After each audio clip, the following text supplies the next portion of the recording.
Shalom, guys.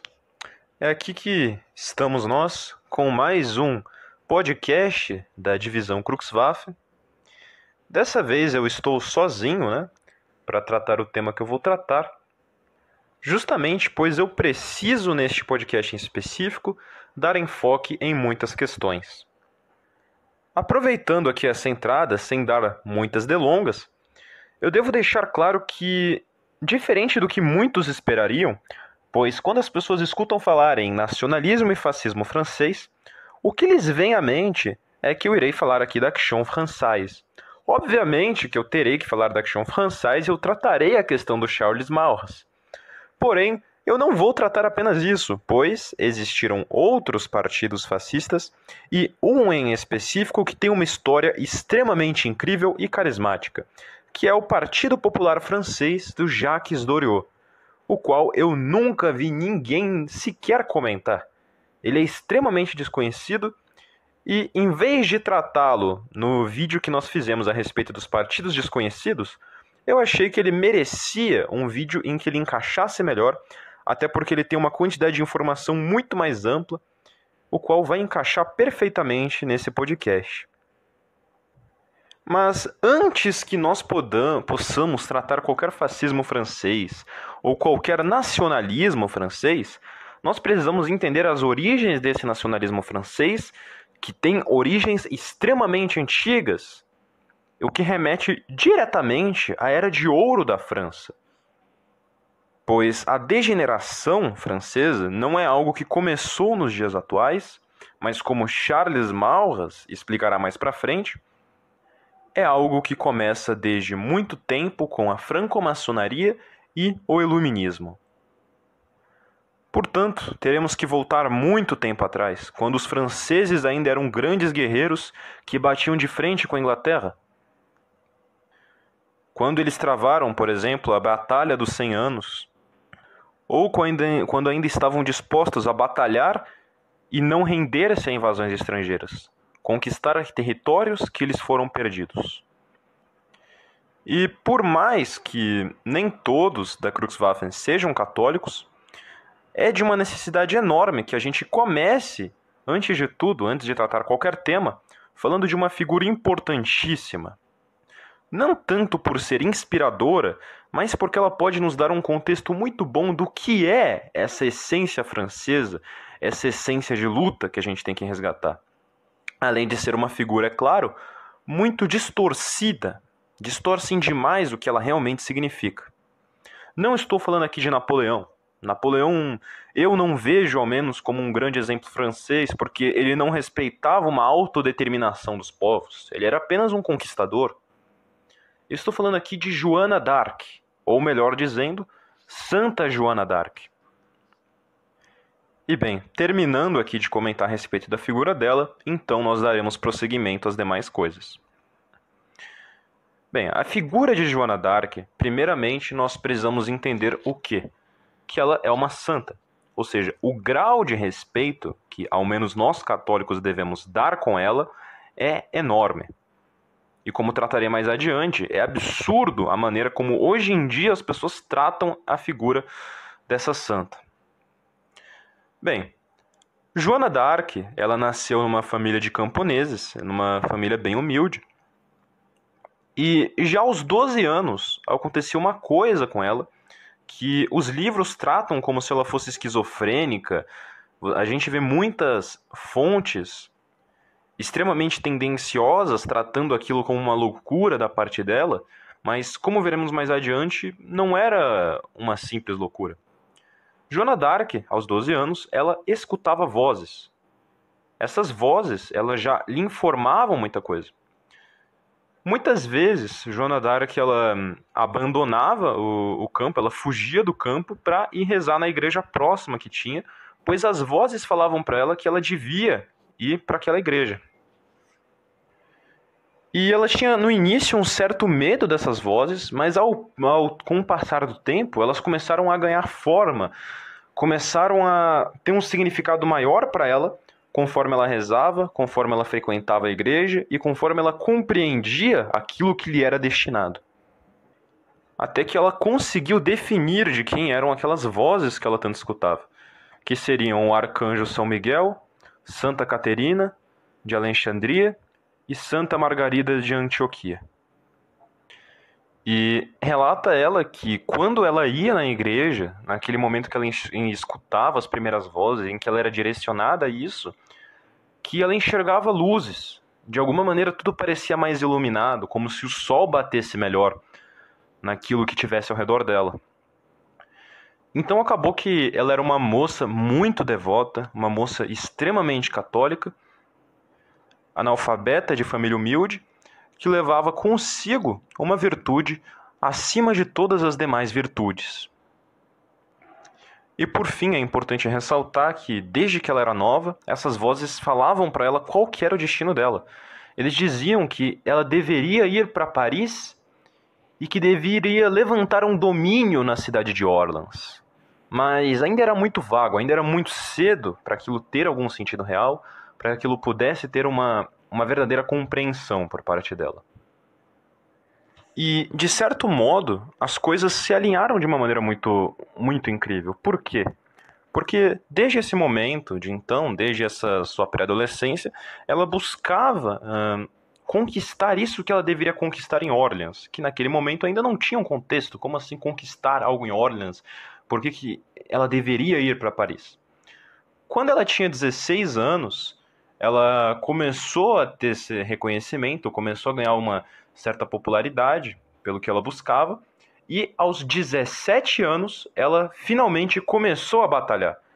E o que acontece? Quando ela chegou ao rei, o rei falou o seguinte, que ela irá acompanhar as tropas francesas rumo à libertação da cidade de Orleans, porque 8 meses atrás a cidade havia sido tomada pelos ingleses.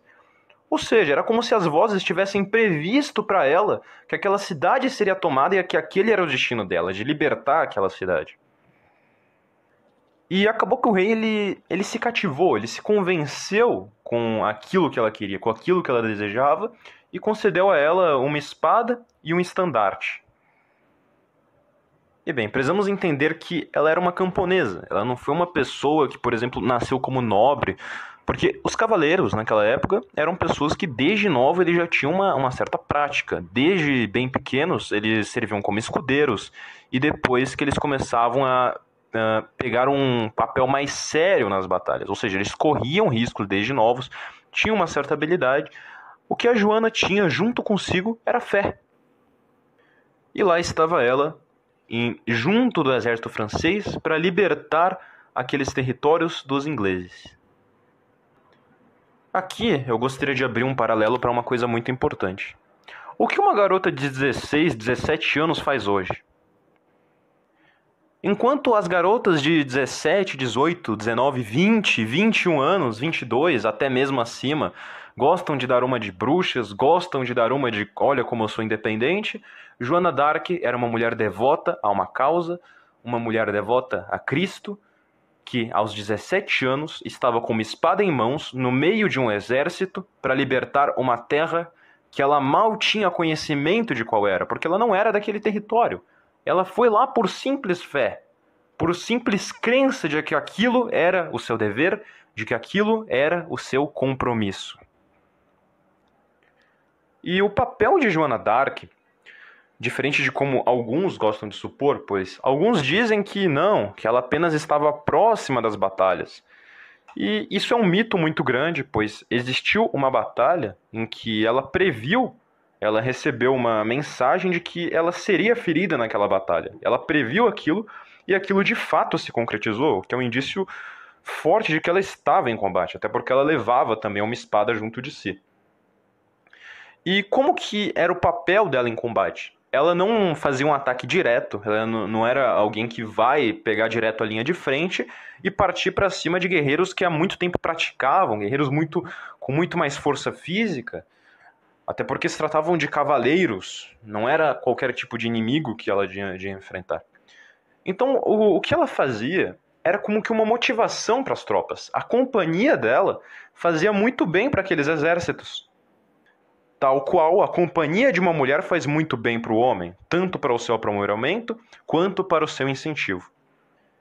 E como dizem os relatos, a presença dela no campo de batalha dava uma enorme calma para os soldados. Eles se sentiam bem, se sentiam seguros, se sentiam tranquilos e tinham todo o incentivo do mundo. Pois ela era uma moça calma, era uma moça que ela não expressava um desespero no meio daquela batalha, porque aquele era o destino dela. Ela não poderia estar mais contente em servir a causa que lhe foi dada por Deus. Além de que, claro, estava lutando pela pátria. Então se tratava de uma moça de 17 anos no meio de um exército de homens bárbaros que tinham um enorme respeito por ela. Não apenas por sua virgindade, pelo fato de ser uma moça muito devota, também conhecida como Joana a Virgem, os soldados tinham desconforto em praticar indecências na presença dela. Então, se ela estivesse próxima, por exemplo, eles não queriam mais falar de coisas grosseiras, não queriam mais agir de uma maneira que não fosse cristã. Então, não apenas ajudava eles no combate, como ajudava para que, mesmo numa situação onde há destruição, morte, onde é uma questão de viver ou morrer, eles ainda tivessem junto de si a doutrina que Jesus deixou a nós. E foi deste modo que muitas batalhas, praticamente todas com a sua presença, tiveram enorme sucesso. Os exércitos conseguiram recuperar os territórios, tudo caminhava muito bem, até que ela fracassou uma vez. Ela teve o seu erro, não conseguiu vencer uma batalha, e isso acabou diminuindo a popularidade dela. Até que um grupo de franceses que eram apoiadores dos ingleses, ou seja, traidores da nação, vermes malditos, eles decidiram capturar a Joana d'Arc e entregar para os ingleses, para que os ingleses julgassem ela. E aqui nós já temos algo muito interessante para comentar. Eu já vi professores, eu já vi pessoas com formação histórica cometendo um erro histórico muito grave agora nesse ponto. Isso é algo que qualquer livro que você pegue para ler sobre o assunto, você percebe isso. Que é o quê? Afirmam eles que foi a igreja francesa que julgou Joana d'Arc. Mas isso é um erro histórico muito grave, porque isso nunca aconteceu. O que aconteceu foi que eles entregaram a Joana d'Arc, não à igreja francesa, mas inimigos da nação francesa, tropas, entregaram ela aos ingleses, que eram os inimigos. E então outros costumam dizer uma coisa ainda pior, que não, ela foi julgada porque ela era mulher. Não era porque ela era mulher, é porque ela dava dor de cabeça para os ingleses. Ela libertou terras que os ingleses conquistaram. Ela movimentou as tropas, ela era um grande símbolo para a França. Que dor maior os ingleses poderiam fazer com os franceses se não acabar com esse símbolo de santidade que eles tinham ao lado deles? Então ela foi julgada num julgamento tão injusto quanto o de Nuremberg por um tribunal inimigo, um tribunal daqueles que a queriam morta. E deste modo, eles a acusaram de inúmeras coisas que ela jamais fez, apenas para justificar este feito maligno que fizeram com ela.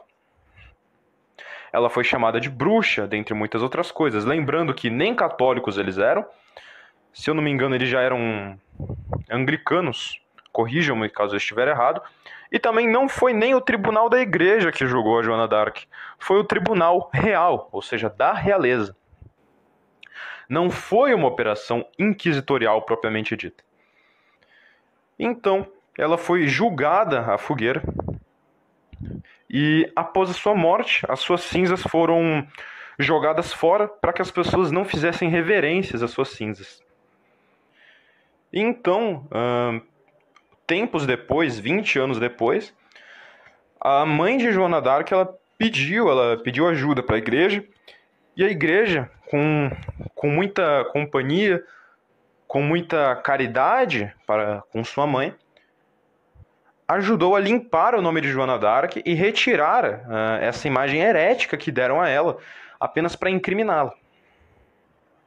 E então, em 1909, após um processo de revisão a respeito de sua história, a respeito de sua inocência, que começou em 1456, Joana d'Arc, em 1920, foi canonizada pelo Papa Bento XV como Santa Joana d'Arc, padroeira da França. E desde então, muitas pessoas sujam seu legado. E a pior maneira, a maneira mais suja, mais imunda de denegrir Joana d'Arc, não é dizer que ela é uma bruxa, não é distorcer a história dela, mas é atribuí-la às causas feministas. De maneira nenhuma aceitem ou tolerem que as feministas associem Joana d'Arc à causa feminista, pois se Joana d'Arc estivesse viva, jamais aceitaria tal coisa. Uma cristã devota que jamais apoiaria o aborto. Uma cristã devota que, em vez de provar a rebeldia, dedicou toda a sua vida e até mesmo a sua morte a uma causa cristã, a proteção do conservadorismo e a proteção de sua pátria. Mereceria uma moça tão santa ser reverenciada como um símbolo do feminismo? Uma ideologia que defende aborto, que defende a destruição da família, que defende o fim do patriarcado e que ergue uma luta bruta contra a Igreja Católica? E todo o cristianismo em geral, é claro. Jamais. Joana d'Arc, nos últimos momentos da sua vida, o último pedido que ela teve antes de ser queimada foi olhar para a cruz. E foi a última coisa que ela viu enquanto ela morria. O último desejo dela era esse, morrer olhando para a cruz. E bem, essa foi Santa Joana d'Arc. Então daremos prosseguimento ao podcast.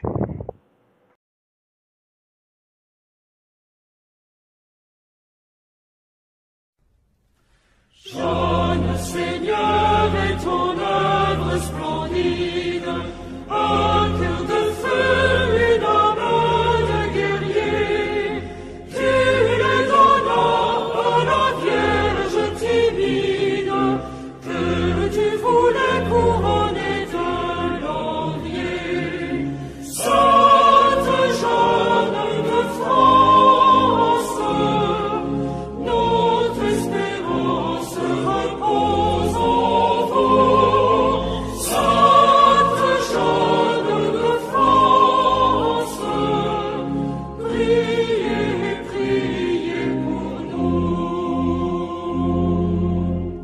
Jeanne entendit dans son humble prairie des voix du ciel l'appeler au combat. Elle partit pour sauver la patrie, la douce enfant à l'armée commandant.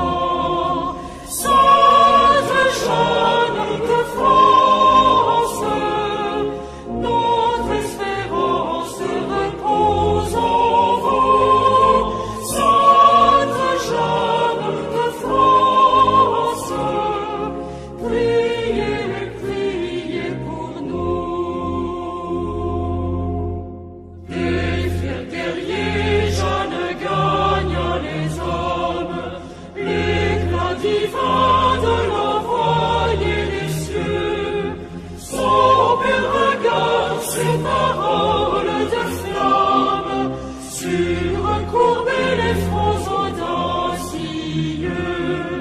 Sainte Jeanne de France, notre espérance repose en vous. Sainte Jeanne de France, priez, priez pour nous.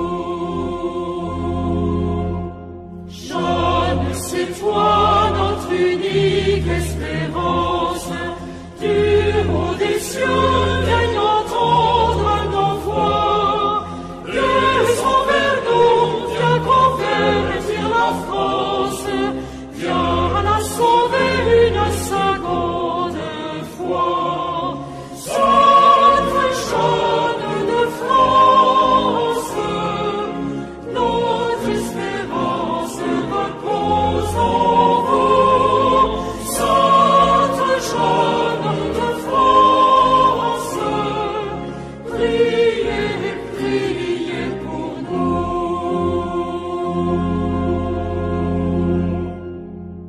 Sem mais delongas, agora vamos para a parte tão aguardada e ao mesmo tempo muito esperada e muito previsível, mas essencial, e a qual deveremos exprimir o máximo disto. Charles Maurras, criador do Action Française. Não apenas o criador do Action Française, como também um jornalista, um poeta e um filósofo. Alguém com ideias muito bem fundamentadas, que, se não me falha a memória, é autor de cerca de 30, 40 livros. Ele tem uma obra extremamente vasta, estando a maioria, a brutal maioria, em francês, e encontramos aqui alguns livros dele, como, por exemplo, Minhas Ideias Políticas, que está em espanhol, né? Que vocês podem ter acesso a ele na Biblioteca Nacionalista. E, afinal, o que tratava Charles Maurras? Pois a filosofia dele é importantíssima e impossível de dissociá-la da questão do nacionalismo francês. Pois bem, dando início. Charles Maurras, ele não acreditava que a França era algo que era a per se problemático, mas algo que foi contaminado. Pois ele associava toda a história da França, todo o surgimento daquilo que realmente era francês, diretamente com a Igreja Católica. Pois isso era verdade. Todas as raízes francesas, toda a base do que realmente era uma identidade francesa, surgiu com a Igreja Católica e foi alavancado pela própria. Ou seja, era a época que a França era um país extremamente católico, um país que levava isso forte, onde, quando Notre Dame ainda estava de pé, era um país forte. Uma época em que os franceses ainda eram homens, onde eles ainda não foram contaminados pelos males do mundo moderno, e nem do mundo moderno, mas sim do gnosticismo absoluto, do laicismo, o qual chegaremos mais adiante. E aqui vem um ponto fundamental, que é a questão de que Maurras, ele era um grande defensor da monarquia. Ele acreditava que a monarquia tinha um papel muito importante. E ele desenvolveu esse pensamento com base nos acontecimentos que tivemos durante a Revolução Francesa. Tanto que ele é um dos principais e essenciais críticos da Revolução Francesa, as quais ideias são essenciais para explicar por que esse movimento não foi aquilo que passam que é. Quando a gente estuda a Revolução Francesa, nós sempre temos uma ideia de que foi um movimento de libertação, ao menos nós somos ensinados assim nas escolas, somos ensinados assim nas faculdades, que seria um movimento de libertação, um movimento que buscava uma igualdade. De certa forma, a Revolução Francesa, ela trouxe certas bases para futuros conceitos muito úteis, tais como o próprio fascismo. Ele leva algumas ideias de igualdade, mas o problema foi as outras coisas que acabou por originar. A Revolução Francesa, ela teve um impacto muito problemático. Isto por quê? A Revolução Francesa, que foi principalmente impulsionada pela maçonaria e coordenada pela própria, ela levava conceitos um tanto anti-aristocráticos. Ela era contra que existisse uma aristocracia propriamente dita e criticava isso forçosamente, sem propor algo melhor no lugar. Em outras palavras, aquele conceito de que, por exemplo, deve ter os reis, deve ter comandantes, devem haver generais, deve haver uma ordem pública para que, através dessa hierarquia de postos, essa hierarquia de função, essa diferença das qualidades de cada indivíduo, pois os indivíduos não são iguais, possa fazer bem para a sociedade. Eles não acreditavam nisso. Eles não acreditavam que essa estrutura era uma realidade e que isso era algo imposto. Existia, inclusive, uma literatura, um livro escrito naquele período, o qual era um livro utópico, que acreditava numa sociedade sem classes, onde o rei andava pelas ruas. Esse não é um pensamento meio familiar? Uma coisa sem rei, onde todos caminham normalmente pelas ruas iguais, igualdade, esse conceito de não existir autoridade, de você não ser explorado por outro, assim, digamos. Claro, você não ser explorado por outro é algo ideal, mas esta coisa de que não deve haver uma hierarquia, não deve haver uma aristocracia. Exatamente. Aqui nós já vemos nascer os primeiros fundamentos daquilo que vai ser muito importante para o surgimento do comunismo, o surgimento do socialismo. e também da própria anarquia, né? Aquela anarquia clássica que nós conhecemos. Então começam, nesse momento, com esse apoio maçônico, com a franco-maçonaria, surgir conceitos muito diversos que, nos dias de hoje, nós vemos eles extremamente expressos. Tal qual não podemos esquecer que os Estados Unidos surgiu da maçonaria e influenciou a nossa cultura. Em outras palavras, o nosso mundo é totalmente maçônico e nós podemos ver a maçonaria nos mais ínfimos detalhes. Portanto, tudo que eu dizer agora, que surgiu com a Revolução Francesa, é bom que você associe isso diretamente com os dias atuais. Você perceba o brutal impacto que a maçonaria fez para o nosso mundo. E bem, quando você começa a tornar os homens iguais, completamente iguais, e começa a negar que cada um tem uma característica melhor que o outro, começa a negar que, por exemplo, aquele cara não tem braço, mas ele pode ser um fisiculturista tão bom quanto o que tem os dois. Ou aquele cara não tem as duas pernas, mas ele pode ser um corredor tão bom quanto o Usain Bolt. Quando nós começamos a desenvolver tais pensamentos, nós caímos numa completa utopia, numa distorção completa da realidade. Porque nós já perdemos a noção das coisas. E então começam a surgir ideias como a ideia que Chesterton trata muito bem em uma de suas maiores obras, O Homem Eterno, ou no O que Há de Errado com o Mundo. Perdão se eu erro, não lembro qual livro do Chesterton exatamente ele tratou isso, mas eu lembro que foi uma obra de destaque dele, que é a questão de que, por exemplo, animais estão no mesmo grau que um ser humano. Aquela visão de que, por exemplo, um porquinho da Índia, um hamster, uma formiga, um rato, um cachorro, a vida dele vale a mesma que a vida de um humano. Ideias deste gênero. E eu recomendo, como uma boa fonte, assim, digamos, primária, de um contato mais genuíno, mais importante, a respeito da Revolução Francesa, o Livro Negro da Revolução Francesa. Ele também pode ser encontrado na Biblioteca Nacionalista. Ele é bem completo, ele tem em torno de 700 páginas, ele dá uma base muito boa a respeito disso. E a Revolução Francesa, primeiramente, começa que ela guilhotinava padres. Ela não via a igreja como algo bom, mas ela enxergava a igreja como algo que deveria se aproveitar. Então, em outras palavras, ela pegava aquele conceito da fé e transformava ele não em algo que as pessoas realmente gostavam, porque quando uma pessoa dá o dízimo, quando uma pessoa ama a Cristo, quando uma pessoa se reverencia à igreja, ela faz aquilo por amor, por uma causa maior. Eles rebaixavam a igreja, ou seja, eles começaram tirando esse poder que a igreja tinha, diminuindo os valores cristãos e tratando aquilo como uma espécie de escravidão. Tratando aquilo como se aquilo fosse algo maligno, como se aquilo fosse uma manipulação, como se aquele desejo, você permitir que a pessoa ajude a igreja, você permitir que a pessoa promova a igreja, seja algo do mal. Pois muitos têm essa visão. Eles pensam, não, mas olha como as igrejas são ricas. A igreja católica é a maior instituição de caridade do mundo. E as pessoas doam para a igreja católica porque eles querem. Se eu quiser doar milhões para a igreja católica que eu tiver, eu faço isso com certeza, por que não? Quem são os maçons, quem são os iluministas para me criticar e falar que isso é escravidão? Eles não têm a mínima moral para dizer isso.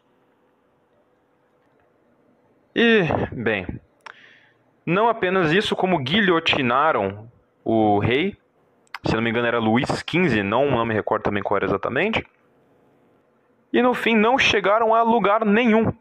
A Revolução Francesa, na prática, para a França, em nada acrescentou, em nada trouxe. Ela apenas teve um papel ideológico que foi extremamente imundo.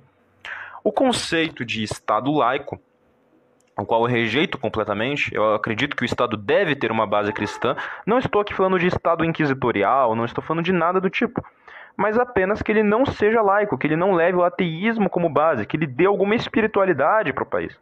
Eu não estou aqui obrigando que ele seja, tem que ser um país católico. Não, se o país é muçulmano, que ele tenha uma lei muçulmana, que ele siga a autodeterminação própria dele, respeitando a autodeterminação dos povos. E também, na Revolução Francesa, surgiu digamos, um método para zoar todas as questões. Porque as críticas feitas já não deveriam mais ser tão, digamos, planejadas. Por que eu digo isso? Não é de surpresa nenhuma que quando você quer iniciar um movimento, você faz ideias mais populistas. Só que até aquele momento, até antes da Revolução Francesa, por mais que ainda sempre existiu o populismo, ele não era empregado com tanta força quanto naquele momento, pois você ainda deveria convencer os intelectuais. Então você tinha sim essa galera, esses filósofos da Revolução Francesa, né, que nada acrescentaram, pelo contrário, apenas quebraram pernas da filosofia, quebraram pernas das questões humanas, mas enfim. Foi acrescentado um populismo extremo, no sentido de que as críticas eram extremamente burras e extremamente banais, críticas um tanto chargistas, que eram jogadas à população. E por fim, um conceito final que devemos acrescentar aqui é a ideia completamente bizarra e completamente errônea de que as pessoas são donas de si mesmas e que, portanto, tudo lhe cabe. Esse conceito hoje eu diria que é o mais forte que tem. Porque você pode chegar em uma pessoa e vamos supor que uma pessoa ache que uma maçã é azul. Ela acredita nisso, ela acredita que as maçãs são azuis. Você chega nela e você fala o seguinte: não, as maçãs não são azuis.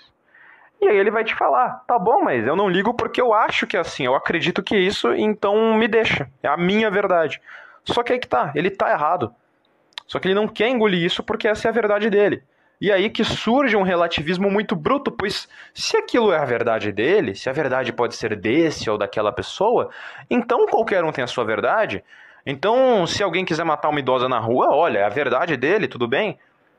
E daí em diante começa a surgir uma deturpação completa de qualquer conceito, de qualquer lógica, de qualquer racionalismo que possa ser feito para a construção de uma ideia. E surge esse relativismo bruto propagado também pela maçonaria, que possui esse elemento. Pois a maçonaria, ela funciona como algo de camaleão. Ela não tem, por exemplo, uma religião física, porque eles acreditam num deus, mas esse deus varia. Se o maçom estiver na Índia, ele se adapta aos deuses indianos. Se ele estiver num país muçulmano, ele se adapta lá. Se ele estiver num cristão, ele se adapta a um modelo cristão. Mas é um camaleão, é uma máscara. Ele não acredita naquilo de verdade. Não é algo fiel. Não é à toa que a maçonaria foi condenada por mais de 3, 4 encíclicas.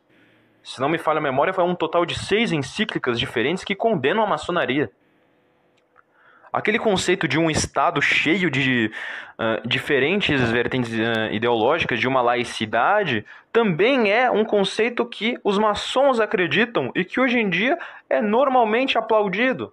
Ou seja, uma ideia que corrompe completamente o tecido da sociedade, que corrompe algo que era a ordem pré-estabelecida e não precisava ser alterada porque em nada atrapalhava, foi completamente jogada fora e substituída por esse conceito que até hoje está enraizado dentro de nossa sociedade.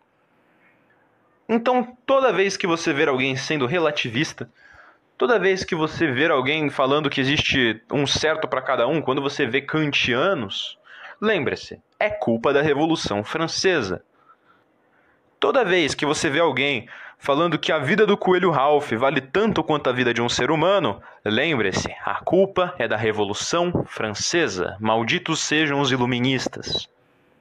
Toda vez que você ver um anarquista falando que não deve haver ordem, que não deve haver organização, que não deve haver autoridade nenhuma, lembre-se, pode descontar a culpa na Revolução Francesa. Tanto que o próprio estudo a respeito do pensamento da maçonaria é um reflexo exato do pensamento propagado pela Revolução Francesa. É um Ctrl-C, Ctrl-V com certos toques de algo que nem francês é. Maurras ele falava, a Revolução Francesa não é uma revolução francesa. Não tem nada de francês nela. Ela pode ser chamada de tudo, revolução maçônica, revolução estrangeira, revolução contra uma ordem vigente, uma revolução dos narigudos, mas jamais pode ser chamada de Revolução Francesa. Pois nada ela trouxe de nacional, nada ela trouxe de conservador, nada ela trouxe de algo que pudesse agregar. Algumas coisas podem acontecer porque, por exemplo, é muito comum que a gente as pessoas peguem o fascismo e falem que ele é modernista, porque eles falam o seguinte: olha, o fascismo prega um Estado que atende a todos, esse é um conceito iluminista. Sendo que não, ele não é iluminista, ele apenas está de acordo com as leis da igreja. Se ele surgiu, teve alguma base do iluminismo, não é um problema contanto que esteja de acordo com a igreja. Agora, é uma verdade incontestável que o iluminismo, com suas ideias erradas, ele criou movimentos muito problemáticos. Agora a questão é, o mal pode, por acidente, acabar gerando alguns ideais positivos, tais quais o próprio socialismo. Ele não é 100% negativo, ele existe certos aspectos dele, lembrando, aspectos, não estou falando dele ao todo, que são positivos e que devem ser apreciados. Portanto, é um erro que, pegando características de um movimento, você o defina como fruto de tal coisa, quando, em sua essência, ele não é tal coisa. Agora, quando nós pegamos o progressismo atual, ele é um fruto direto disso. Ele está em completo alinhamento com isso. Ele leva estas raízes da maneira mais bruta e profunda possível. E nisso, que eu direi agora, eu não irei assim, digamos, amarretar o que eu tocarei agora, pois nós também aceitamos os protestantes, eles são bem-vindos, por são irmãos em Cristo e nós necessitamos da ajuda deles. Necessitamos de vossa ajuda, tal qual o Brasil é um país cristão diverso, não um país apenas católico. Que é a questão de que Maurras, ele criticava os protestantes. Ele enxergava a igreja protestante como um problema. Ele acreditava que a igreja protestante, isso eu não vou entrar em questão se eu concordo com isso ou não, mas enfim, quem quiser estar no servidor da Cruxwaffen, que converse comigo, eu poderia acrescentar pontos a respeito disso. Que o protestantismo estaria diretamente ligado com essa questão dessas revoluções, e diretamente ligado com o iluminismo, e diretamente ligado com eles. Enfim, eles entre muitas aspas, né? Aqueles cujo nome não pode ser dito, aqueles os quais são ditos como o povo escolhido. Os nossos queridos talmudianos. E Maurras, como um defensor da monarquia, apesar de, né, como um defensor da monarquia, ele defendia uma integridade, ou seja, um conceito mais nacional. Como assim? Imagina o seguinte, a monarquia, ela é algo extremamente conservador no nível extremo, e ela possui uma característica não tão nacional assim. Por que eu digo isso? Porque, por exemplo, na monarquia, quando existe uma guerra, ela é feita entre voluntários e exércitos reais, ou seja, ela é algo organizado. A gente vai lutar em tal lugar, em tal ponto, desta maneira. O rei, ele não tem compromissos diretos com o povo, ele não tem que fornecer coisas específicas com o povo. É praticamente, digamos que, um livre mercado sobre certas regulações, sobre certas taxas, sobre certa administração central. Agora, no Estado mais moderno, não temos isso. Uma guerra do Estado moderno, você, sendo ou não voluntário, você vai lutar. Você pode ter o serviço voluntário obrigatório, você pode ter essa coisa. Essa questão de integridade na pátria, de você servir como um todo. Ele acreditava numa monarquia que seguisse esse princípio, e foi o que ele chamou de nacionalismo integral. O nacionalismo integral, ele acabou tendo uma influência muito forte para outras coisas, como, por exemplo, o Salazar, que estudou as ideias do Maurras e utilizou elas de uma maneira muito forte na formação política do próprio. E também, principalmente, a questão do integralismo, tanto o integralismo lusitano quanto o brasileiro. Pois Plínio Salgado também teve essa influência, também foi algo importante para que ele desenvolvesse suas ideias. Mas ele não apoiava o nacionalsocialismo, ele era contra ele, mas depois entraremos em questão de certas coisas que ele fez, né? Digo isso porque posteriormente ele faria uma certa ação de colaboração com o governo de Vichy mais à frente, mas não trataremos agora os motivos pelos quais ele fez isso, mesmo não concordando com o nacionalsocialismo. E em 1898, fundado por Maurice Purro e Henri Vogel, e ideologizado principalmente e totalmente, posso dizer assim, já que ele praticamente construiu toda a ideia, o Charles Maurras, surge a Action Française, que é uma condensação de todas essas ideias. Um movimento contra-revolucionário monarquista. Eu digo isso porque ele acreditava que todo esse mal na sociedade era fruto de uma revolução. O que de fato é, né? Mas então ele se dizia contra-revolucionário. Ele não falava que nós queremos fazer uma revolução. Não. Ele dizia que queremos acabar com essa revolução, acabar com aquilo que a Revolução Francesa iniciou. Erguendo junto disso princípios orleanistas. Então, todos nós devemos pensar, se ele defendia tanto a Igreja Católica, se ele dizia que a Igreja Católica era a base da França, se em todo lugar ele colocava essa necessidade bruta e colocava justamente o protesto ao cristianismo como a causa do declínio da sociedade e da humanidade, então Charles Maurras deveria ser um grande católico. Mas aí que tá, Charles Maurras era ateu. Então ele tinha uma coisa que ele dizia que era a seguinte: sou ateu, mas sou católico.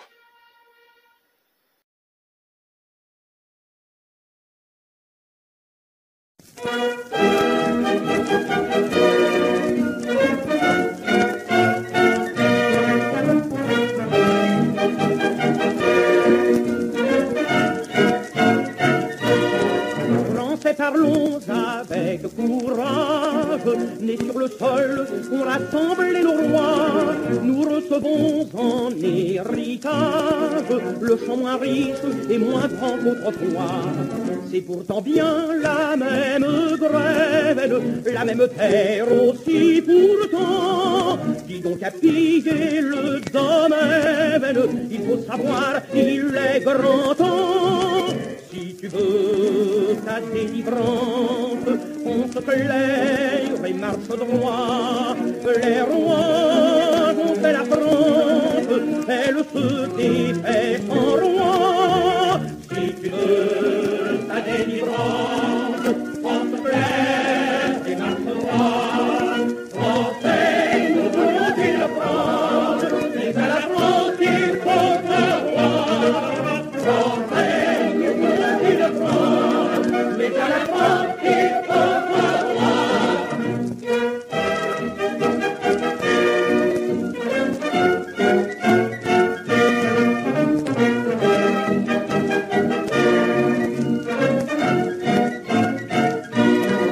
Sans ordre, sans chef et sans guide, le peuple errant n'est qu'un pauvre troupeau. Le nombre est un tyran stupide que les flatteurs poussent à son tombeau. Le pouvoir n'est plus que la proie que se disputent les partis pour sauver la France qui le broie. Autour du chef, soyons unis. Si tu veux ta délivrance, on se claire et marche droit. Les rois ont fait la France, elle se défait en roi. Si tu veux ta délivrance, on se claire et marche droit. Français, nous voulons une France, c'est à la France qu'il faut savoir. Français, nous voulons une France, c'est à la France qu'il faut savoir.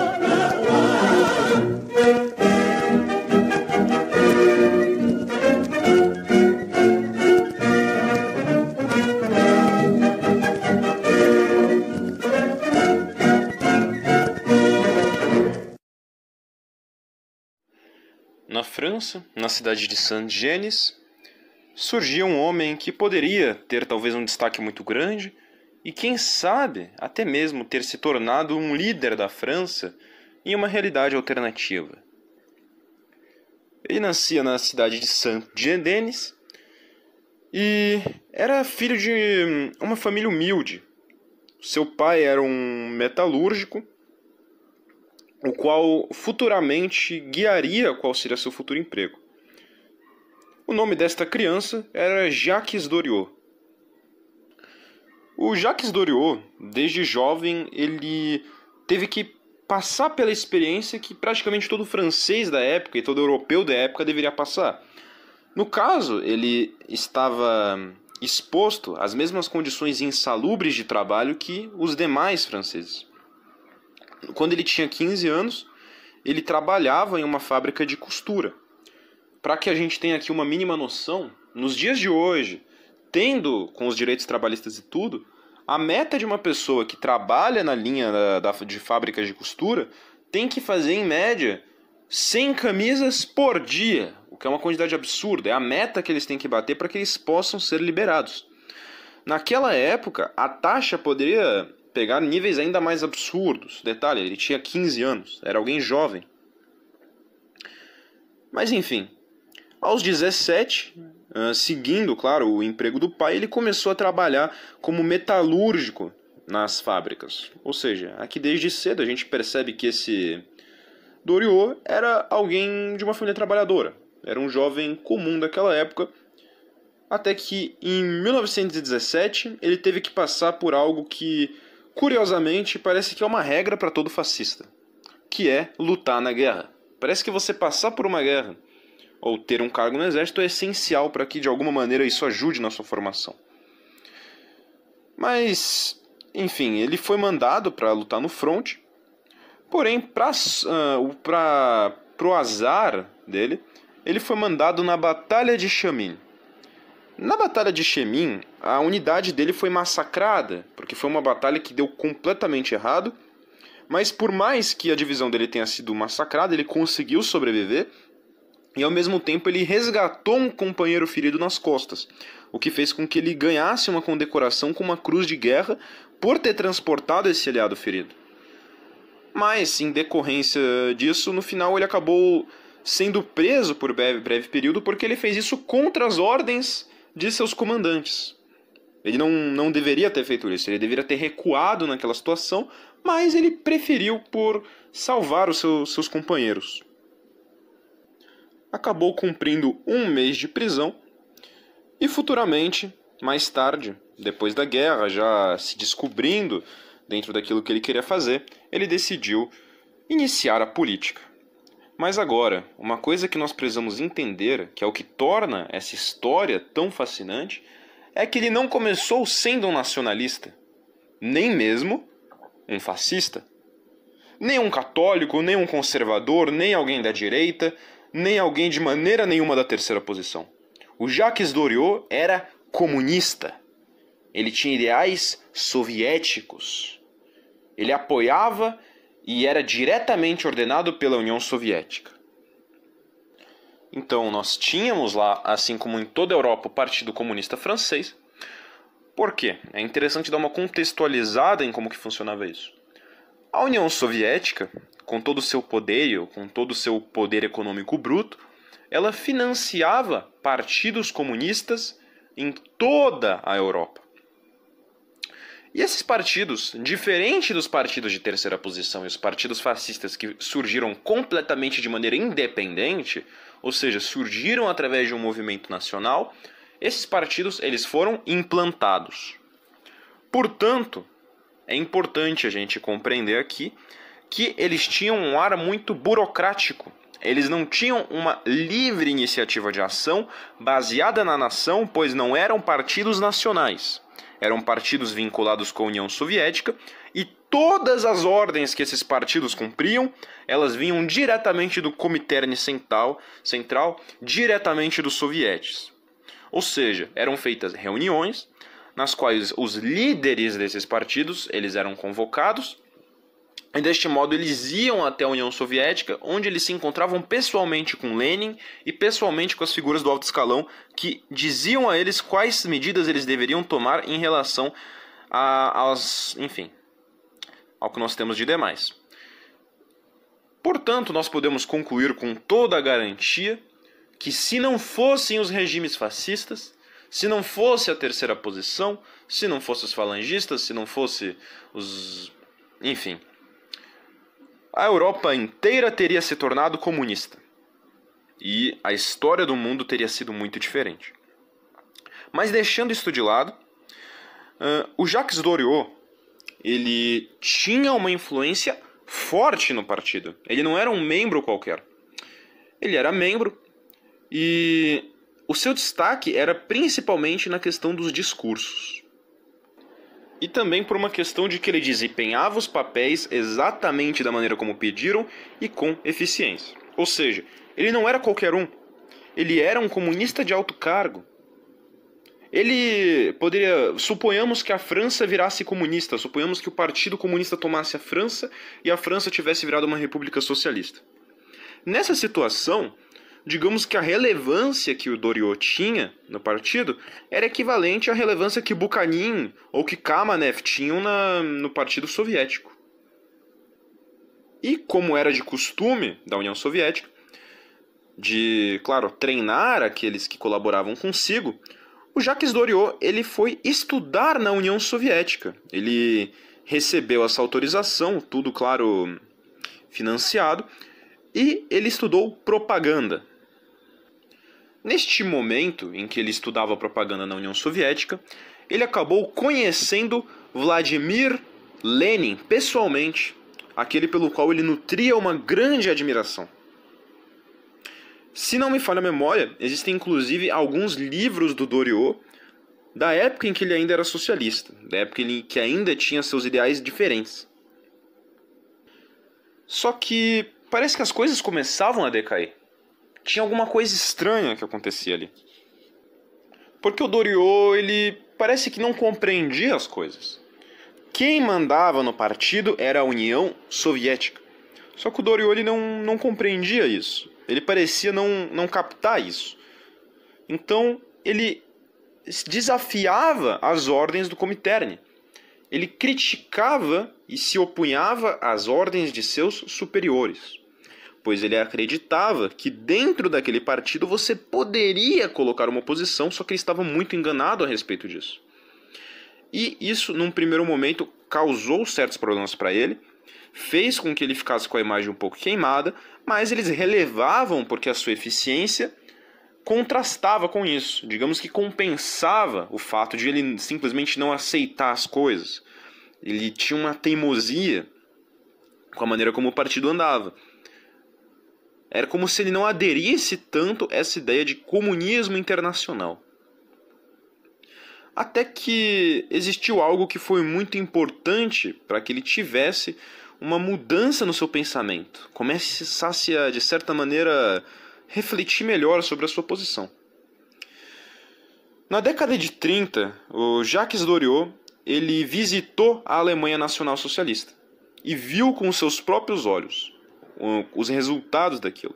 Ou seja, foi o primeiro contato que ele teve com a terceira posição política, foi o primeiro contato que ele teve com algo alternativo. E o que ele viu na Alemanha, ele sendo um comunista, ele vindo de um partido que foi treinado para se opor àquilo completamente, ele ficou simplesmente apaixonado. Ele não acreditava naquilo que ele via com os olhos dele, o êxito, a maneira como a Alemanha se recuperou, aquela organização, aquela beleza, a maneira como o povo era feliz, a maneira como toda a cidade era limpa. Tudo aquilo marcou muito a cabeça dele. Porque ele olhava e ele pensava, tudo bem, eu vi a União Soviética e eu vi o nacionalsocialismo. O que eu quero para mim? Eu realmente quero a União Soviética? Mas, num primeiro momento, ele guardava aquilo para ele. E as coisas prosseguiam. O partido caminhava, tinha lá seus desabrochos. O Doriot, ele inclusive tinha um cargo político que ele havia conseguido anteriormente, em 1924, para para prefeito da cidade de Saint-Denis, a cidade dele.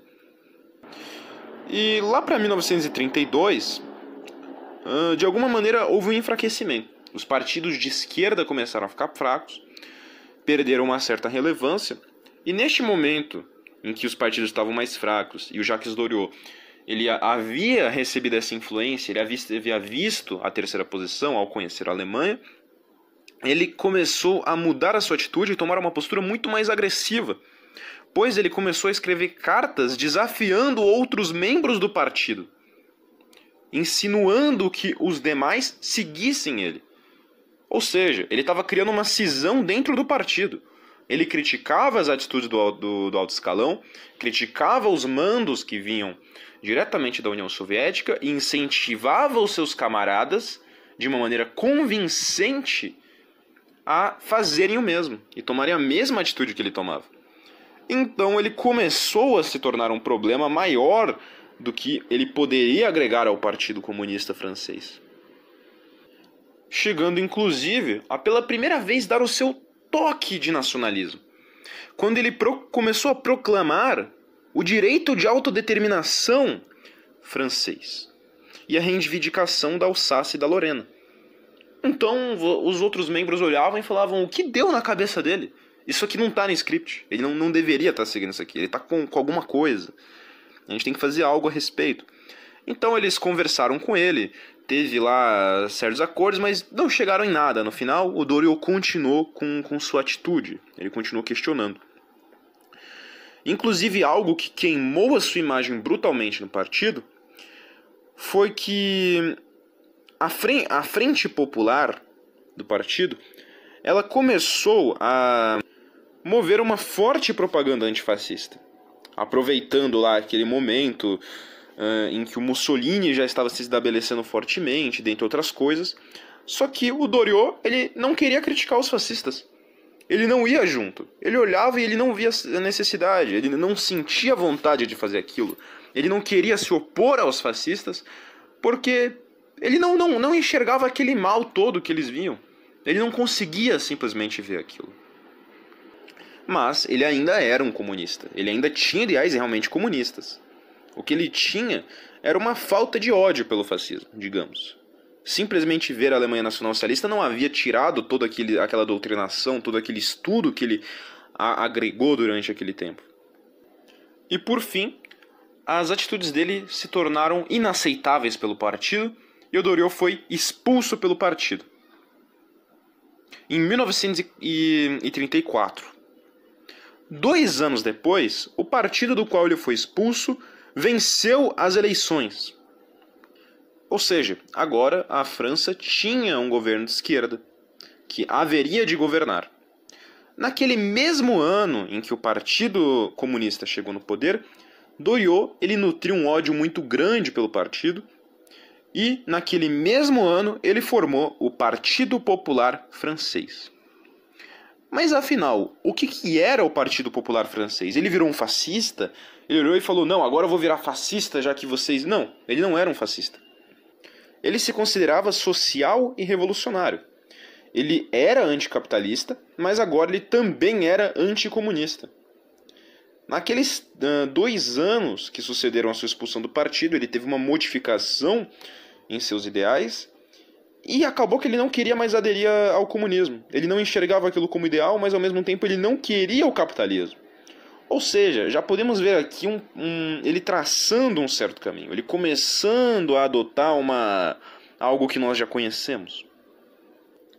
E em decorrência da maneira como ele era comunista, principalmente, como era um partido de teor socialista, ele atraiu uma grande quantidade de trabalhadores. Era uma minoria de pequenos burgueses que apoiava e uma grande e brutal maioria de trabalhadores comuns. Então, futuramente, podemos ver historiadores franceses dizendo que dentre os partidos fascistas, pois existiam outros micropartidos, os quais são simplesmente minúsculos, história genérica, que não eram nenhum chegava a ser tão trabalhista quanto o Partido Popular Francês. Ele era o mais trabalhista que tinha entre todos, no sentido de defender realmente algo um pouco mais voltado assim para a esquerda. E aos poucos esse partido foi ganhando forma.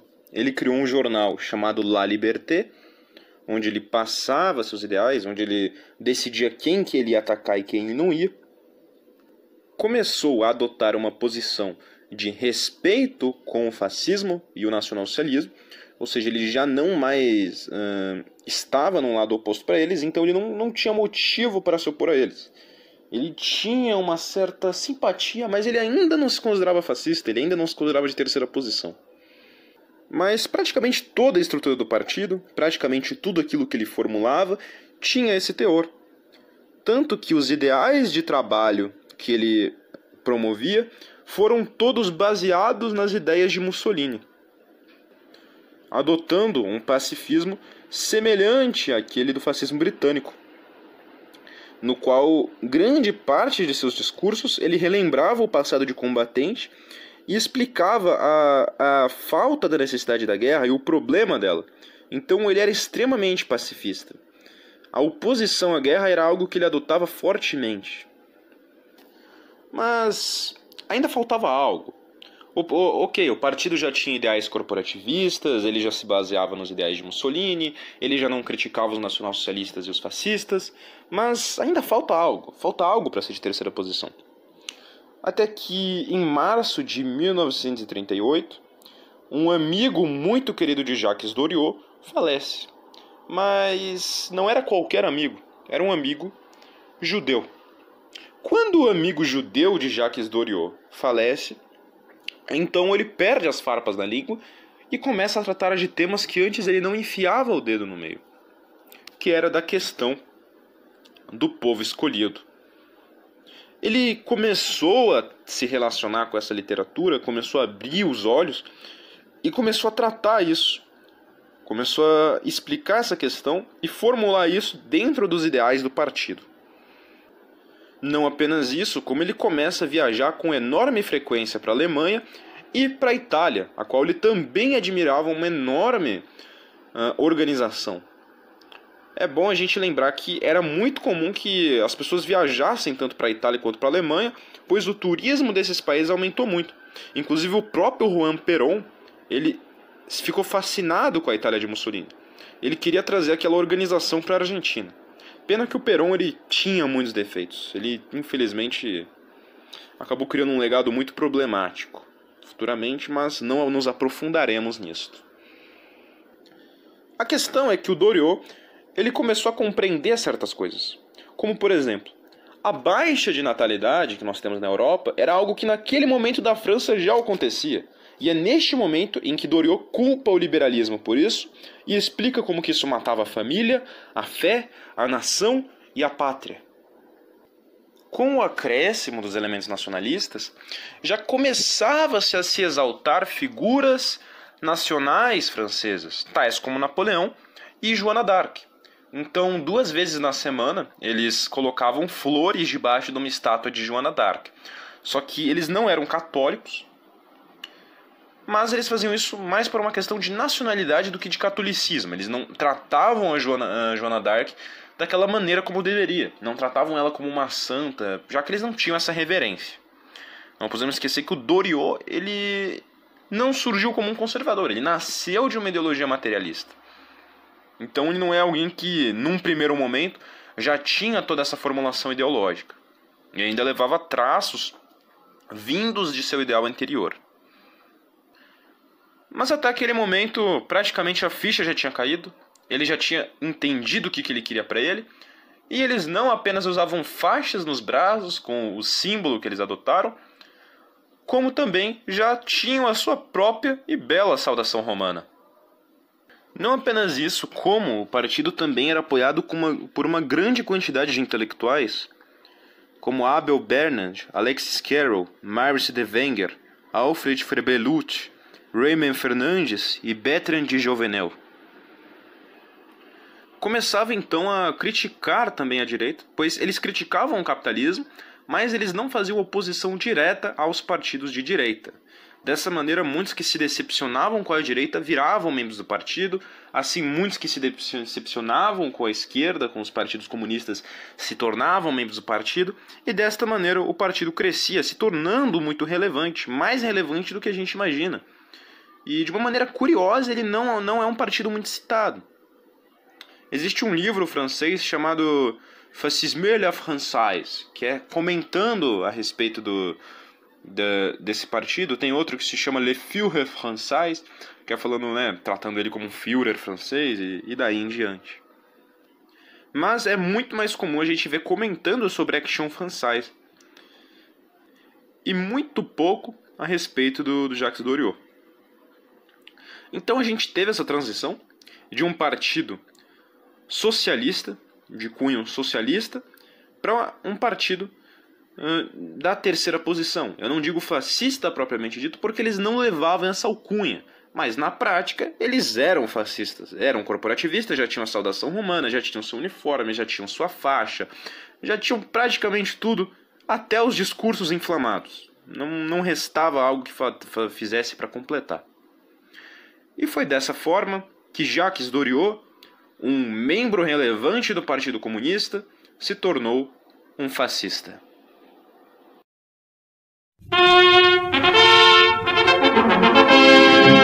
Libère-toi, France, libère-toi. Se coule le jour des luttes fratricides que l'étranger apporte sous ton toit, sous le couvert de promesses perfides, que le Français soit maître de ses lois. Hors du pays, les fauteurs de querelle, nous ne subirons pas votre tutelle. Libère-toi, France, libère-toi. La liberté que nos ancêtres ont payé du prix de leur sang est menacée de nouveaux maîtres. Lève-toi au peuple tout-puissant. Déjà la rouge dictature, reflet semblant de combats inhumains, se repeint de notre blessure. Debout Français, agite-t-on la main. Libère-toi, France, libère-toi. Se coule le jour des luttes fratricides que l'étranger apporte sous ton toit, sous le couvert de promesses perfides, que le Français soit maître de ses lois. Hors du pays, les fauteurs de querelle, nous ne subirons pas votre tutelle. Libère-toi, France, libère-toi. Unissez-vous, hommes de science, ouvriers, humbles paysans, joignez la force à l'expérience, en commun, soyez des artisans, les pionniers de la vie nouvelle, au plus léger sera notre tribu. Écoute Doriot qui t'appelle, enfant de France, vers le plus noble but. Libère-toi, France, libère-toi. Se coule le jour des luttes fratricides que l'étranger apporte sous ton toit, sous le couvert de promesses perfides, que le Français soit maître de ses lois. Hors du pays, les fauteurs de querelle, nous ne subirons pas votre tutelle. Libère-toi, France, libère-toi. É chegado o ano de 1942. Agora que nós já temos um bom contexto geral de tudo isso, e dos dois partidos principais, na verdade, movimento e partido, né, que é a Action Française e o Partido Popular Francês, agora nós podemos tratar a maneira como tudo isso tem o seu desenlace, ou seja, o resultado final de tudo isso.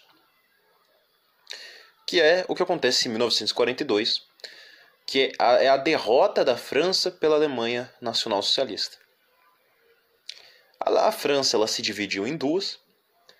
Uma parte ficou comandada pelos nacional-socialistas alemães e a outra parte ficou comandada por Vichy, que era um governo fantoche que optou por uma atitude covarde. Ele poderia ter lutado, mas os generais franceses, em vez de tomar uma atitude defensiva como deveriam, acabaram não organizando as suas tropas e deixando-as prontas. Não apenas isso, mas também por uma questão de que os franceses não queriam guerra depois do que aconteceu. A Primeira Guerra Mundial, ainda recente, se a gente comparar com o tempo e tudo mais, ainda afetava o povo francês de uma maneira muito cruel. Mas não podemos esquecer nunca, é claro, da importância de estar sempre preparado. Aí então lembramos daquela frase: se quer paz, prepare-se para a guerra. não se prepararam para a guerra, pensaram que a linha Maginot poderia suportar o avanço da máquina de guerra nacional-socialista, mas no fim acabou que a Blitzkrieg era mais poderosa e eles cederam. A França de Vichy, ela adotava muitas medidas para que não houvesse uma invasão daquela outra parte da França e que ela ficasse protegida dos nacional-socialistas. Então acabava que ele tinha um ar de colaboração. E é daí que a gente tem um termo histórico que eu particularmente não gosto, não sei porquê, mas que é o termo colaboracionismo, que eles utilizam para todos os franceses que colaboraram com os nacionalsocialistas.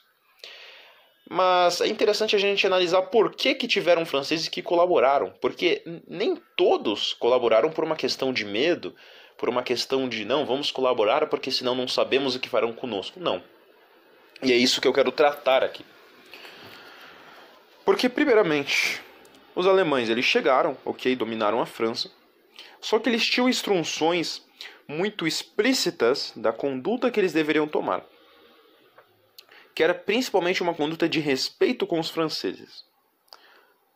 No momento em que a Alemanha havia chegado, a França estava no momento de colheita, ou seja, estava no momento em que eles iam tirar os leites das vacas, colher a plantação, e os soldados alemães, isso já não era uma ordenação, eles tinham a ordenação, claro, para serem respeitosos, mas isso foi por vontade própria, voluntariamente ajudaram os franceses a colher o leite das vacas e a recolher o trigo e a comida das plantações, ajudando assim o trabalho, né? Serviram como mão de obra.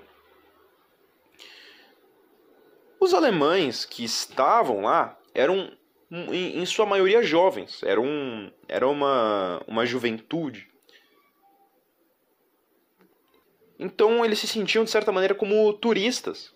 Imagina que você é jovem, você está indo lá para fazer a guerra em outro país, você conquista ele, é a França e você ainda curte lá. Era o que acontecia.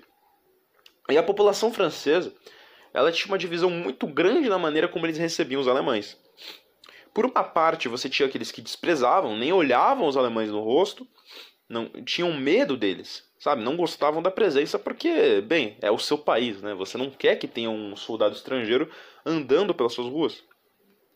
Mas, por outro lado, tinham franceses que chegavam até os soldados alemães e conversavam com eles rotineiramente. É como você acordar de manhã e falar: e aí, seu Miller, Smith, Haudensfreider? Enfim, tinha essa relação. Eles tinham uma amizade, tinham uma conversa tranquila e dessa maneira as coisas seguiam. Tanto que existem muitos relatos de que eles tinham uma educação incrível, porque o Adolf, ele instruiu os seus soldados a mostrarem a civilidade alemã, como eles diziam. Apesar de que, claro, ainda tinham certos problemas. O que existiu de crime de guerra durante esse período foi o que houve durante a invasão, durante o primeiro ataque. Após isso, existiu uma certa ordem, uma certa convivência, e certos soldados tinham inclusive relações com mulheres francesas que muitas vezes tinham interesse. A Simone de Beauvoir, que, enfim, né, estava naquela época, ela descreveu os soldados alemães falando que eram homens jovens, belos, educados. Enfim, exaltou bastante a figura deles. Assim como muitos outros relatos diziam. E em meio a isso acabou que surgiu um pequeno problema, que era o seguinte, que os soldados alemães, eles começaram a frequentar os bordéis, os prostíbulos franceses. E o Adolf não gostou nada disso. Ele falou que a França não tem que ser o prostíbulo da Europa, isso de maneira nenhuma. Então ele deu ordens explícitas para que fossem repassadas aos prostíbulos, para que fossem aplicadas. Que eram o seguinte: primeiramente, os preservativos que eram dados para os prostíbulos, servidos lá, deveriam ser o mais desconfortáveis possíveis, ou seja, extremamente desagradáveis, para que isso desestimulasse o interesse dos soldados de praticar aquilo. Tanto por uma questão de ética, tanto por uma questão também de preservação, que eles diziam, uma questão de preservar o sangue alemão. Sobre a questão judaica, era tratada da mesma maneira que na Alemanha.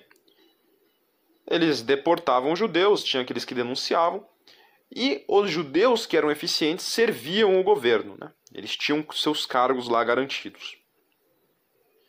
E aí que entra em ação a questão da Action Française e o Partido Popular Francês. O que acontecia com eles nesse momento? A Action Française, ela acabou adotando uma postura de ajuda dos nacionalsocialistas. Mas, como sabemos, Charles Maurras, ele rejeitava o nacionalsocialismo. Mas ele colaborou com o governo de Vichy por uma questão de desprezo total a Gaulle e seus compatriotas. Também porque ele era leal ao Marechal Pétain. E naquele momento, de certa maneira, acabava que isso não pesava tanto para Maurras, porque o partido já não tinha mais a mesma força. Anteriormente, muito antes de acontecer a invasão, em 1926, a ação francesa foi condenada. Ela foi condenada e, digamos, excomungada, junto com Maurras. Ou seja, você já não poderia mais fazer parte da ação francesa. Mas por que isso aconteceu? Primeiramente, Maurras, ele era ateu. Ele não defendia a Igreja Católica porque ele acreditava nos ideais católicos ou porque ele acreditava que aquilo era ideal. Ele acreditava por uma simples questão cultural, ou seja, ele achava que a Igreja tinha tido um papel, mas ao mesmo tempo ele não via como uma instituição perfeita, ele via como uma questão de acidente. Ou seja, o catolicismo era visto como uma ferramenta, não era visto como algo que estivesse em primeiro plano ou como algo que tivesse grande relevância. Então acaba que alguns dos livros do Maurras estão incluídos no Index Librorum Prohibitorium, do Papa Pio XI, que é uma lista de publicações consideradas heresias, anticlericais, enfim, que foram proibidas, que acabam sendo um problema para a fé católica. E isso havia enfraquecido muito a ação francesa, porque agora ela já não tinha um grande apoio. Porque os católicos que apoiavam a ação francesa viram que ela foi excomungada e pensaram, tá bom, não queremos mais. E de certa maneira, a excomunhão acaba que coube bem, porque imagina se esse movimento, sendo católico, não tivesse sido excomungado e ao mesmo tempo pegasse esse histórico de colaboracionismo. No futuro as pessoas diriam, olha só, aquele é um partido católico que colaborou com os nacionalsocialistas. Então acaba que, de certa maneira, teve aí um pequeno grau de previsão, assim possamos dizer. Teve um cabimento, teve uma lógica para que houvesse essa excomunhão, e não foi por um pequeno motivo, tal qual heresias ou distorções, ou até mesmo condutas tomadas quanto à Igreja Católica, podem acabar desenvolvendo heresias de alto grau e mudando toda a estrutura da Igreja, tanto quanto do próprio cristianismo, ou até mesmo criar novas vertentes, alternativas da ideologia. Agora, quanto ao Partido Popular Francês, obviamente eles também ajudavam com essa questão, eles também indicavam onde que estavam os Jews, só que não parava por isso. O Jacques Doriot, ele criou um movimento que era uma junta militar contra o bolchevismo. Ou seja, a Alemanha já estava lá na frente oriental, combatendo a União Soviética, e naquele momento nós tínhamos a divisão dos camisas azuis de Portugal, tínhamos a divisão dos camisas azuis espanhola e tínhamos a divisão dos camisas azuis francesa, a qual foi principalmente organizada pelo Jacques Doriot. Só que o interessante dessa questão foi que o Jacques Doriot ele não ajudou a fundar essa divisão de voluntários e falou, vão lá. Não, ele mesmo foi lá e lutou no fronte, pessoalmente, ao lado da Alemanha. E saiu vivo disso. Enfim, ele lutou no fronte, mesmo sendo líder de um partido, ele decidiu se colocar em meio a esse risco, então ele voltou e acabava que ele estava esperançoso. Qual que era a visão daquele momento? A visão daquele momento é que existia lá o Partido Nacional Socialista e o Jacques Doriot acreditava que aquilo seria uma oportunidade para que a França pudesse se tornar independente. Ou seja, ele acreditava que a Alemanha iria ajudar a França a se libertar. Que de alguma maneira, aqueles ideais, tais como os da Itália fascista, poderiam ser aplicados na França. Só que ele estava meio enganado nisso. Extremamente enganado. Tanto que o que acontecerá mais adiante comprova isso. Mas bem, o destino da ação francesa foi que Maurras morreu, mas ela continuou existindo, só que de outra maneira. Até hoje a Action Française existe, até hoje eles fazem os seus movimentos, mesmo ela tendo sido excomungada, mas ela já não tem mais a mesma pegada que ela tinha antes, e ela virou algo mais moderno, mas ela ainda é algo apreciável, por mais que ela tenha sido condenada, pois ela já não leva tanto esses mesmos características, esses mesmos caracteres gnósticos. Mas claro, ainda em essência não é algo que deva ser apoiado a per se. Porque eles tratavam uma questão de um catolicismo nacionalista. Você não pode ser um católico nacionalista, mas você pode ser um nacionalista católico. Eis a questão. Um nacionalismo católico é possível. Um catolicismo nacionalista, não.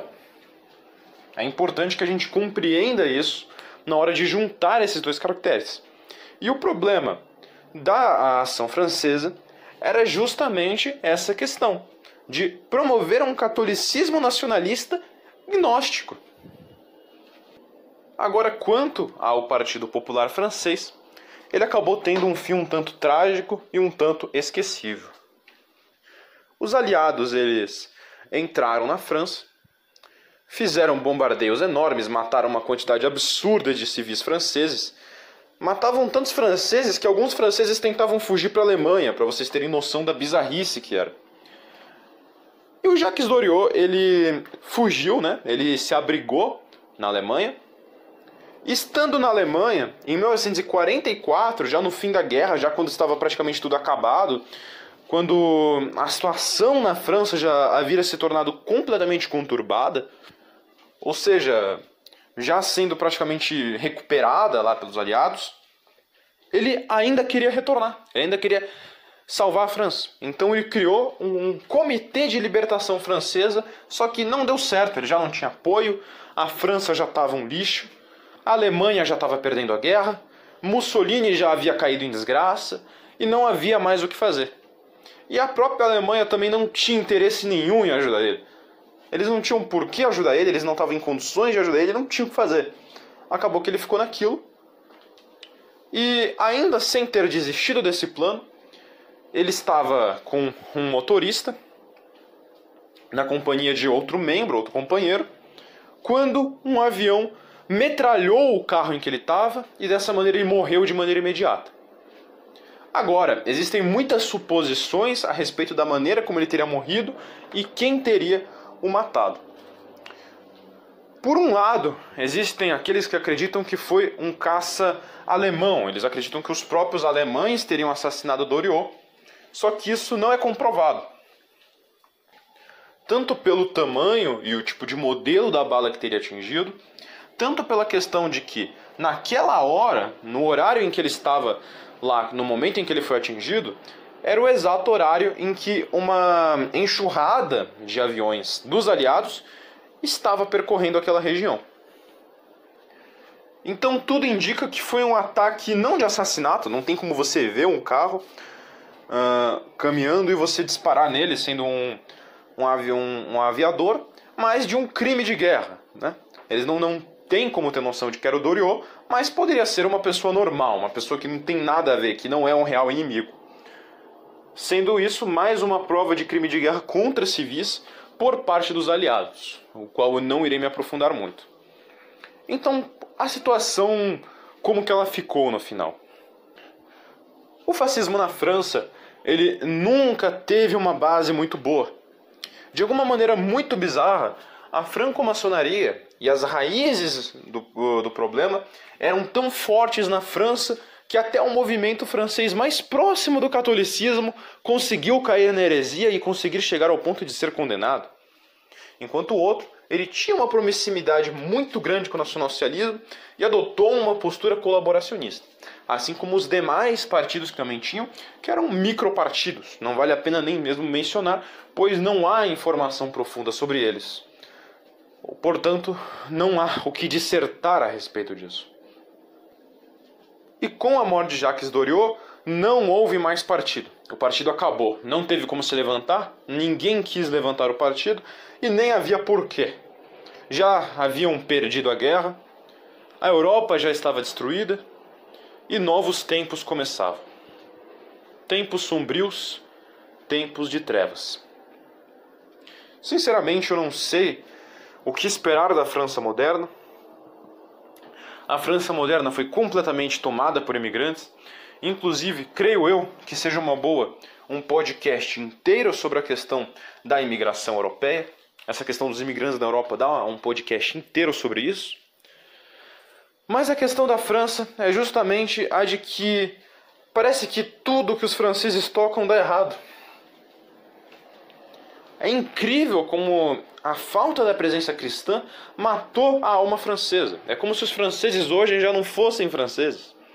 São escravos da União Europeia, escravos de um povo que não é francês, mas que rouba o título de cidadão francês. Que francês vai querer lutar pela França se a França não tem franceses? Mas enfim, que Joana d'Arc abençoe a França e que aquela nação se livre das garras demoníacas do mamonismo. Vamos aqui terminar este podcast. Eu agradeço a todos aqueles que acompanharam, aqueles que gostarem de fazer alguma sugestão ou até mesmo promover alguém que poderia vir aqui no podcast, ajudar-nos a contatar esta pessoa, porque podemos trazer novas pessoas. Por que não conversar com outras pessoas aqui da terceira posição no podcast da Cruxwaffen? Seria também uma alternativa maravilhosa, a qual nós nos dispunhamos a fazer isso com todo prazer. Nós pedimos àqueles que estiverem interessados a conhecerem o nosso servidor do Discord e a conhecerem também o Instagram da Cruxwaffen, que é o Cruxwaffen Division, pelo qual a gente responde as perguntas, tenta fazer lá uma boa interação. E futuramente temos mais planos também de recrutação. Isto pois, todo aquele que entra no nosso servidor, que está em contato com a Cruxwaffen, é de certa maneira um membro. E conforme as ações voluntárias em colaboração com a Cruxwaffen aumentam, essa pessoa vai ganhando cargos maiores e ganhando maiores responsabilidades dentro do movimento. Foi dessa maneira desde o início da Cruxwaffen e com aqueles que hoje em dia, que começaram como pessoas que conheceram a organização do nada, hoje trabalham arduamente como participantes do podcast, da administração, das traduções e das demais coisas. No momento, estamos traduzindo o Manifesto pela Abolição da Escravidão dos Juros. Já sabemos que o Sentinela tem uma versão física dele, mas a gente está fazendo a nossa própria versão, que espero eu que fique disponível já na semana que vem, né? Espero que esse vídeo não esteja saindo muito depois para que a data não saia errado de acordo com o que eu estou dizendo, né? Mas, enfim. Eu agradeço àqueles que acompanharam até aqui. E agora vamos terminar, como de costume, esse vídeo com uma oração. Pelo fim da degeneração do Ocidente, pelo fim dos males, pelo fim do feminismo e a corrupção da família, pelo fim da maçonaria, pelo fim do mamonismo e por uma sociedade próspera em uma virtude espiritual que nunca preze para o bem material, mas sim para o bem eterno. Pater noster, qui est in cielo, sanctificetur nomen tuum, adveniat regnum tuum, Fiat voluntas tua, sicut in cielo et in terra. Panem nostrum quotidianum debitoribus nostris, et ne nos inducas in tentationem, sed libera nos a malo. Amen. Ave Maria, gratia plena, Dominus tecum, benedictus tu in mulieribus, et benedictus fructus ventris tui, Iesus. Sancta Maria, Mater Dei, ora pro nobis peccatoribus, nunc et in hora mortis nostre. Amen. Gloria Patri et Filii et Spiritus Sanctum, sic et in principio et nunc et semper et in saeculorum. Amen.